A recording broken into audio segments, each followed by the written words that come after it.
We'll be back from the break. Now, the energy sector continues to evolve in the country.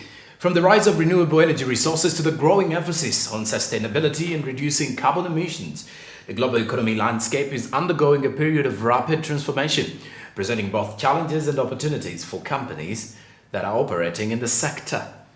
We have more in this report. Tilenga, Kingfisher and the East African Crude Oil Pipeline project are on an advanced course in the oil and gas sector. These projects are expected to build the socio-economic growth through provision of local and international content. However, still key on the agenda is preserving local diversity and mitigating environmental and social risks. We have the entire oil and gas sector. Local content is being managed by the Petroleum Authority of Uganda. They have set up databases. There is a national supplier database that's part of local content for suppliers. There is a talent register for young people to register so that those who are recruiting, they have a fast stop of where to find talent. The oil and gas sector is dynamic. It requires people who are committed to health and safety. It requires excellent skills. It requires continuous development. Young people must commit themselves to continuously improve their knowledge, their skills, and you have to register yourselves in your areas of professional development so that the sector recognizes you as potential talent that can be further trained, adopted, and developed.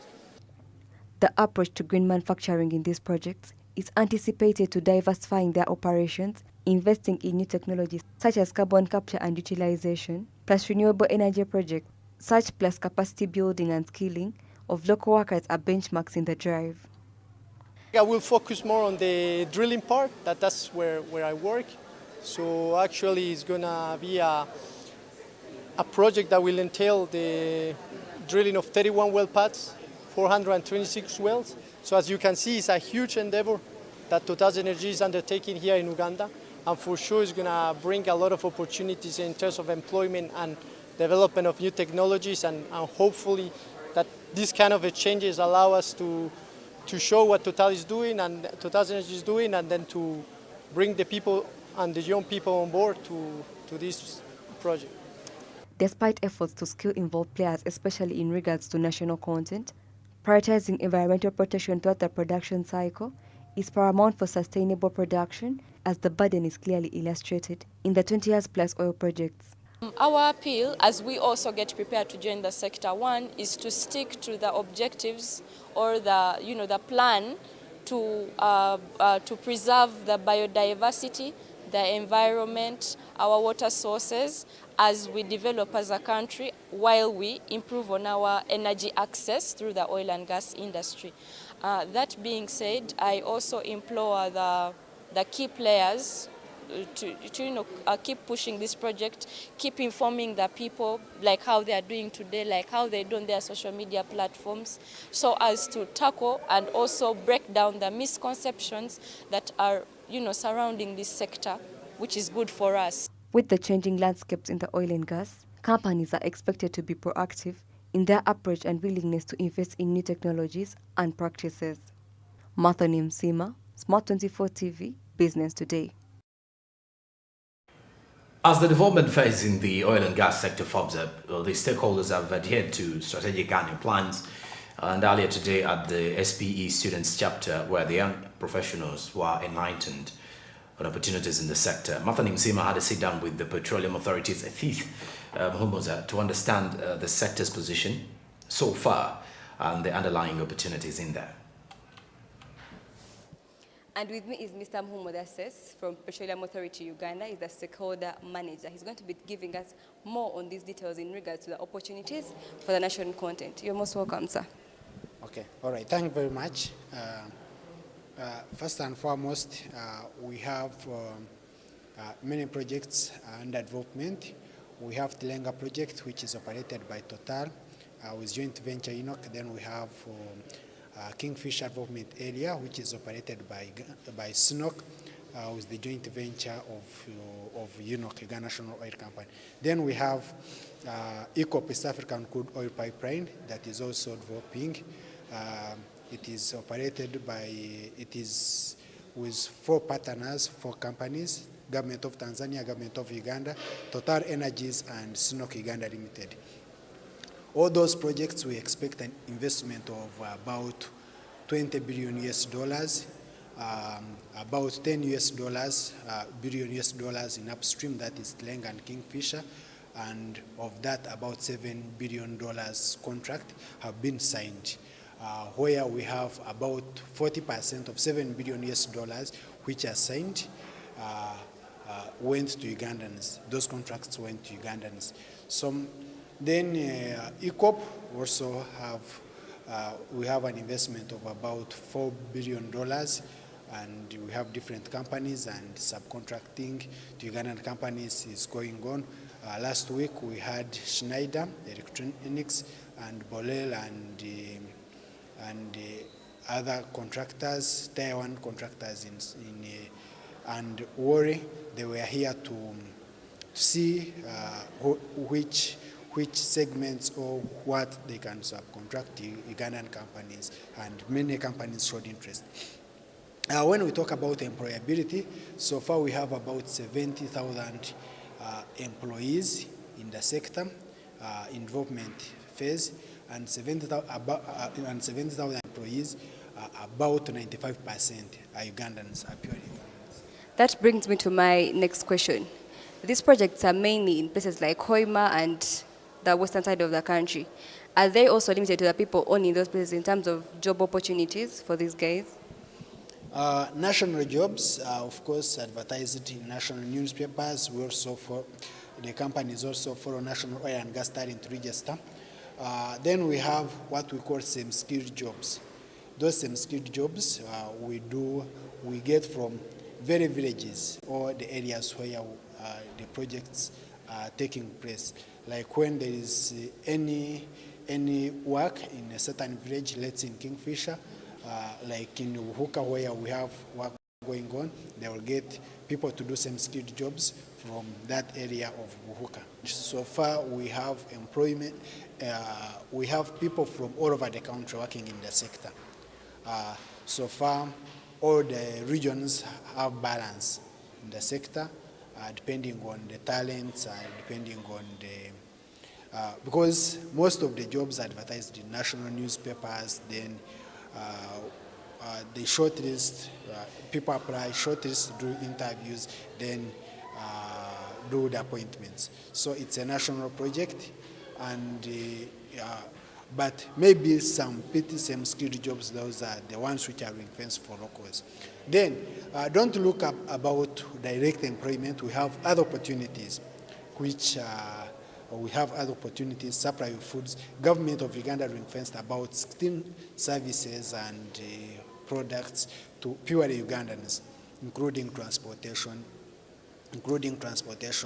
talk about communication, legal services, food and beverages, all those. So, and food come from all along. Like now, in the northern region, as you've said, we have activities going on in the Noya district and maybe Pakwach, where we had some exploration, and specifically in Noya, people are getting employed from Noya. Same-skilled people are getting employment from Noya. That is part of northern and other areas. So it is a sector that actually oil and gas now is the sector that employs the biggest number of Ugandans. Looking for at today's exhibition, we've seen you've come to, for example, Makerere University. Are other universities also getting these services, or it's only this one? So far, we have been doing this to different universities. We do career talk, career guidance to different universities. We've done with Chambogo University, we've done with Makerere University, Nkumba University, UPIC, Uganda Petroleum Institute. Then also there are some MOUs with the universities and oil companies. Like now Shilamba has an MOU with UPIC to train, then also take internship and maybe employment opportunities come later. Then we have like Snok has a name oil with Makerere and the Chambogo. Then we have also Total Energies. So we do a lot of career guidance and to enhance those opportunities. And also we even go down and do talent register to different universities to pick different talents, showcase their capacities. Which challenges are being faced as the projects are being carried on? One, as per se, no major challenges apart from the advocating against the project by different interest pressure groups. But of course, we do overcome them. They get so many They get so many cases on us, but really we have all the mitigation measures. Let's talk about environment. We did environmental social impact assessment studies. We had the recommendations. We came up with social management plans for every recommendation. Like now we have the influx of people, we have social management plan, we have transportation, we have culture, all those recommendations that came up, we have social management plans. So oil and gas is on a safe course. We are moving on, and really we can see what we used to say in 2 years ago about these opportunities, about oil and gas moving further, about these contracts. Now we can see them. People are seeing them physically. What we are saying, and people are not believing us, now people can see. And even those who did not prepare when we are telling them, kindly prepare, now they can see those opportunities. Some have signed mega contracts. As I've told you, we have 63 subcontractors, contractors, major contractors and subcontractors in the sector here in Uganda, and of what most of them, they are Ugandans.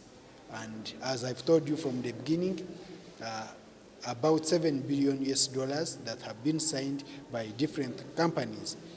40% are Ugandans, and this is something that we started from the beginning, trying to promote national content. So I always call Ugandans, let's embrace this opportunity, let's tap into the opportunities we have now and benefit from oil and gas. Thank you very much. So by 2025, we expect the fruits to be gained from this oil and gas sector?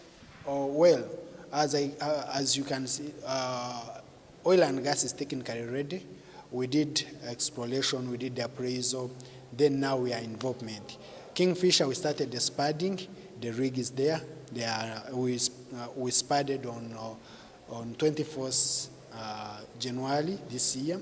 So now they are drilling production wells. For Tilenga, the first rig arrived, they are assembling it. We are spudding very soon. Other 2 rigs are arriving and their components. So it's really a beehive of activities, and no doubt we are going further, and we'll be in Tanga 2025. On ECOP, we are delayed by land acquisition, especially because of some challenges. We had Ebola in Mubende, so we did not do, we had almost some years of hold, but now we are about more than 70% land acquisition in ECOP. The enabling works for temporary camps and the material yard, they are going on soon. All right, and of course, away from that, now let's talk boosting the investment environment in the country.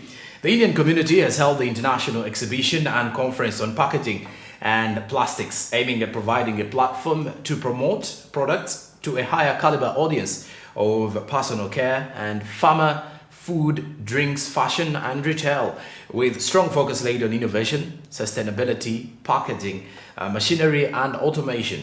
The Ugandan government has urged these investors to take advantage of the 5-year incentive strategy to invest in the country. Naima Matumba has detailed. For both Indian businessmen as well as Ugandan businessmen, I hope now we are expecting a lot of Ugandan businessmen to walk in and see the facilities here and benefit from that. Trade between India and East African countries is nearly 1.77% of the Asian countries' total exports and 0.10% of total imports. Indians invest $60 million, approximately 120 billion in Uganda every year, according to statistics from the Indian High Commission in Kampala, with bilateral trade growing from $5.6 million in 1984 to more than $160 million in the financial year 2021-2022, making India one of Uganda's biggest trade and investment partners.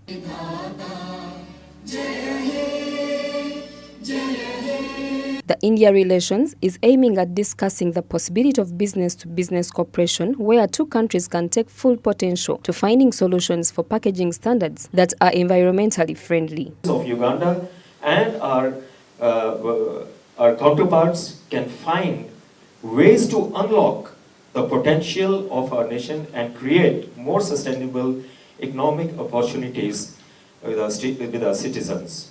In friendship that I think most of us know that we have been working together to strengthen our mutual trust and cooperation to build a strong and vibrant relationship, which has already been seen in future too, in the past too as well. Problem of foreign exchange. Uganda doesn't have foreign exchange problem, and in case if you are a taxpayer, a regular taxpayer, and your taxes are correct, you can repatriate your all profits, whatever you earn money. There are restrictions in other countries, but here there is no restriction. According to Honorable Samuel Ngola, the senior presidential advisor, appreciates that the government's initiative of inviting investors to Uganda will create employment opportunities for the young people, especially the war-affected northern region, as well as putting more emphasis on environmentally friendly packaging industries. Investors can put the industry like in Lira, in Gulu, in Arua, Masaka, Kabale. It will employ our people a lot, and things will be cheaper. Because the upcountry people are the one who uses more plastic than anybody. Whenever I'm going to Lira, there's a plastic factory in Bombo, between Bombo there. I've always been wanting to stop there to see what they're doing, because I see the one they park outside and people who are buying them, it seems there's a very big demand. Stage come from packaging, because you buy things and you have to dispose the packaging some way. So a zero wastage has to start from packaging industry. So all this company now you have seen, they have a very good initiative, they have very good solution to move towards zero wastage, recycling and reusing and efficient way of disposing, recycling.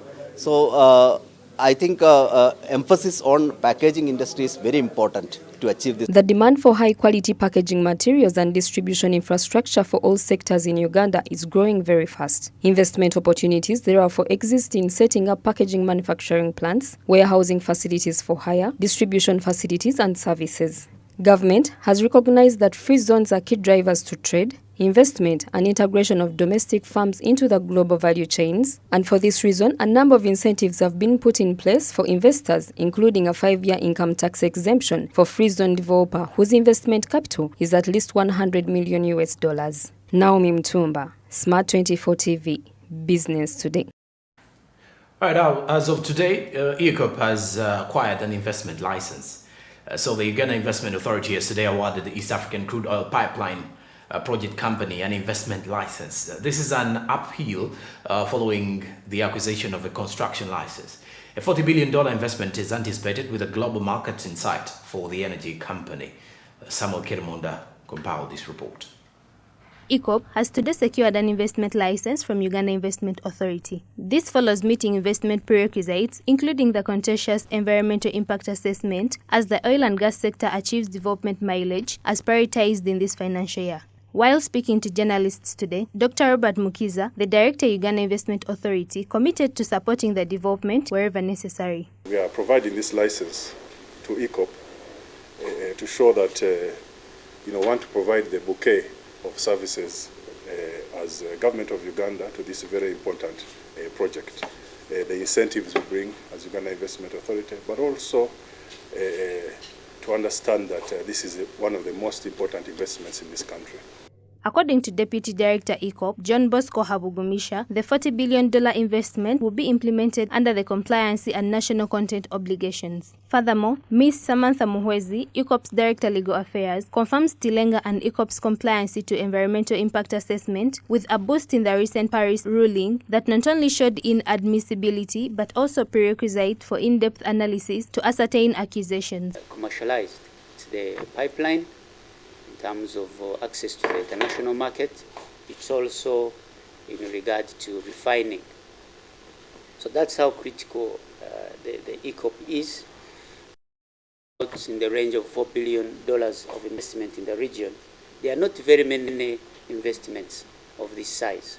Furthermore, Ms. Samantha Muhwezi, ECOP's Director Legal Affairs, confirms Tilenga and ECOP's compliance to environmental impact assessment with a boost in the recent Paris ruling that not only showed inadmissibility but also prerequisite for in-depth analysis to ascertain accusations. Continues to be perpetuated by these anti-oil lobbyists because it was a decision by an independent court and it ruled that Total Energies SC, in operating in the Tilenga and ECOP projects, has considered within its plans the communities and the environment. Despite the resistance and the global demand for sustainable energy utilization, developments in the oil and gas have scored mileage in the development phase, a key priority in this financial year. Samuel Chirimunda, Business Today.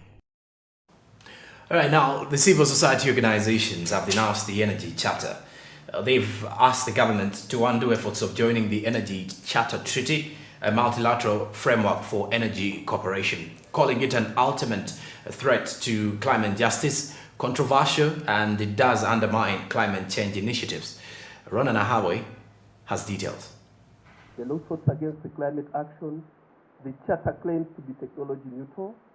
Since 1994, the Energy Charter Treaty has envisioned global energy cooperation that is assumed to be lacking under the international law. Provisions focus on protection of foreign investments, inclusive conditions for energy trade and disputes resolution are all embedded. However, according to a report by Siatin Uganda, it is clear that the Energy Charter Treaty will not address Africa's numerous energy problems. Countries, that's Germany, France, Italy, Spain, Poland, very many countries are exiting the treaty, withdrawing from the treaty, while on the other hand, African countries are expressing interest to join the ACT. So we were wondering and examining why we are having such discussions, why the East African countries are expressing interest, why the others are withdrawing from the treaty. A series of concerns have been raised denoting loops in the 29-year-old treaty as African stakeholders point out fear and risks associated with shrinking policy space for governments to protect public interest. Still, the global initiative towards the net zero and the environmental protection is a major factor, not forgetting the punitive measures such as compensation of up to $400 million in case of treaty exit. Leading to the Energy Charter Treaty by a country such as Uganda would be detrimental to both its economy but also its action towards environmental protection and abating the effects of climate change. The Energy Charter Treaty protects investment in fossil fuel and does not protect actions or policies that are brought up to ensure that governments or actors or investors protect the environments where they are working or they are investing. The logic there is that everything that we do or that is done in our oil and gas sector is exposed to everyone to see. Okay? And that is the closest we can get for now at trying to monitor what government is doing in there or allowing to be done in there. But that does not remove how much it will affect the environment anyway. So what it requires for us then is to say, what is our catchment plan for example, a spill? What is our catchment plan for biodiversity? One of the biggest issues that came up was whether our risk assessment was open to the public. And Total had done a risk assessment of the field for the whole pipeline, but it was not open to public That is one of the things that affected them internationally. This discussion enlightened us to investigate what many think is the biggest reason why African states are joining is because they are assured of various investments, which is regarded as a myth. The common myth for governments in low-income countries is that acceding to the Energy Charter Treaty will increase investment in the energy sector. There is no, at this point, evidence to support that myth. In fact, when you analyze Uganda's foreign direct investment, you will find that countries like China, Kenya, that do not necessarily have these bilateral investment treaties, invest much more in Uganda than countries like the Netherlands, the United Kingdom, with whom we have currently running bilateral investment treaties. So, to assume that by signing the Energy Charter Treaty, we will attract more investment in the energy sector is a myth. In a Zoom interaction with Christine Kaya Nachimwero, the Shadow Minister for Water and Environment, fossil fuel investor protection, even after ratifying states' exit, the treaty is debatable. But for sure, practice-wise, we don't see this. So if countries have already subscribed to the Paris Agreement and they have committed to reduce carbon emissions, and yet the energy companies are after making profits from extraction of fossil fuels, there is some contradiction there. So when we talk about sustainable development as a country and we have established our targets, any investor in our country must abide by our commitments, not abide by the profits that they envisage from the what? From the business. Additionally, she says there is no mechanism to address the growing pollution load, and the government will be damned if they proceed. For example, our measurement, the measurement responses by Uganda are still poor. The investor will tell you, I'm still within the limits, but because your technologies are poor, you are not able to ascertain the amounts, and you do not have the liberty to openly interface with these people to see what they're actually doing. We are not certain of the pollution, the pollution that will accrue. At the same dialogue, a representative from Uganda Investment Authority assured Ugandans that the Energy Charter Treaty is under review and that the ministry will soon respond to ensure sustainable energy investment. I have no comments now, but Ministry of Energy, I know for a fact, and I've talked to some officials there, they are reconsidering everything that. Thank you so much, civil society organizations. Fiatini, I'm very proud of the work that you're doing. You're questioning these things as stakeholders, and government is waking up and saying, wait a minute, are we making a mistake? And they're having discussions and having dialogues, and they are really re-evaluating some of these programs. And I know ECT is still under review. We won't skip the third phase, hopefully. CSOs and other climate change activists continue to encourage African Energy Ministry leaders to make sure that their countries, majority of which possess a rich variety of energy resources, do not fall prey to the Energy Charter Treaty. Runana Habwe, SMART24 TV, Business Today. As we come to the end of Business Today, let's have a rewind of our top stories. In Business Today, NSSF sets 30 days ultimatum for non-compliant employers, 5 years target set to over 50,000 employers. UPPC management has been indicated for appointment breach and firing board members. Honorable Mili Babaranda attributes decision to counsel from police. EU UBD Tech Regional Agriculture Financing Project to Yumbe as poor road infrastructure shortens development initiatives.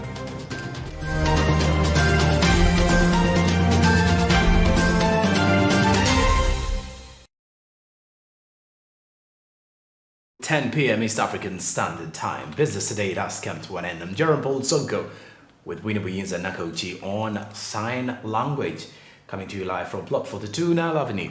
Have a blessed evening and a good night.